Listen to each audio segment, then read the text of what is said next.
waxaan soo toosaa subax waliba anigoo dhoola cadaynaya waayo waxaan ogahay inay tahay sikinkii iigu horreeyay ee qorshahayga qofna iskuma dayo inaan cadow ka dhigto maxaa yeelay waxaan ogahay inuu jiro qof aniga sabab la'aan cadow iga dhigtay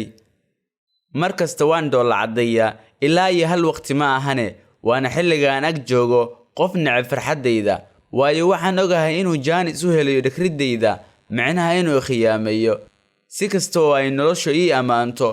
ma ihi qof ku farxa waayo waxaan ogahay inay isla barito i dacaayadeyn doonto waan ilmeeyaa balse indhahayguma qoyaan waan socdaa balse cagahayguma buuroobaan waan dadaalaa balse dhibcahayguma muuqdaan intaas oo la isu geeyay ayaa iyaga ku khasabtay inay la yaabaan qofkaan ahay qosol bilaa sabab ah ayaan qoslaa inta badan waayo sabab waxa igu filan inaan arkayo riyadayda oo rumoobaysa markay arkaan ayay xaqiiqsadaan doqonimadayda dhammaadka ciyaartase qosolkayga ayaa la yeelan doona micno weyn oo waxayba u malaynayaan in qosolku uu yahay sirta guusheeda marnaba uma xumaado qof qiimahayga garan waayay waayo indhooluhuba dhagax iyo dheemanka taabashadoodu waa isku mid sidoo kale marnaba ma rumaysto wejiga ugu horeeya ee badi basharku igu qaabilaan waayo badi basharku waa kuwo leh dhowr